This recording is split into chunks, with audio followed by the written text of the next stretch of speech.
रामपुर नामक गांव में एक छोटा सा सुखी परिवार था। दो बेटे और एक माँ। दो तीनों बहुत ज्यादा खुश रहते थे।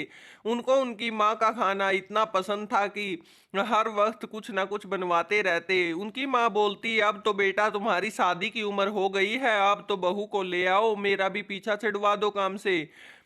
तभी वह सोचती है कि मैं तो दोनों बेटों की ही एक में ही शादी कर दूंगी। दोनों का इकट्ठे ही शादी हो गया तो दोनों खुश रहेंगे और मैं भी अपने फर्ज से चिंतित हो जाऊंगी।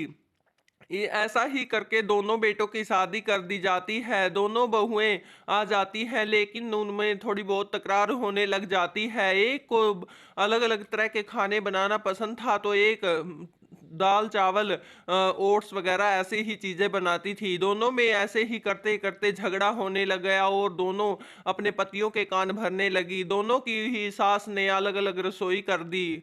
उसके अंदर एक लकीर खींच गई, लेकिन उसको यह बिल्कुल भी पसंद नहीं आ रहा था और उसने अपना दिमाग लगाया।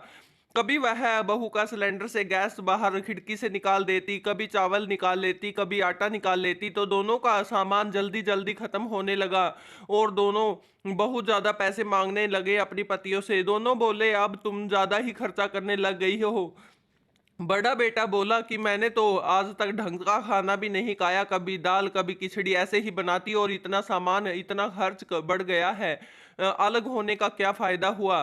उ, उनकी सास की यह तरकीब काम कर गई और दोनों बेटों ने फैसला किया कि वह अब अलग नहीं होंगे और कहा कि माँ जी रसोई को संभालेगी, अगर तुम्हें काम करना है तो ठीक है, नहीं तो हमारे घर से चली जाओ। दोनों बहुओं को भी समझ में आ गया और उसके बाद से वह दोनों ही एक दूसरे के साथ मिलकर रहने। आज की पीढ़ी की यह सोच हो गई है कि अगर वह अलग अलग होंगे तो उनके खर्चे कम हो गए और वह अपना देख के बरत लेंगे। लेकिन ऐसा नहीं होता है। जैसे ही अलग अलग होते हैं तो खर्चे डबल हो जाते हैं और खर्चे अपनी हैसियत से पार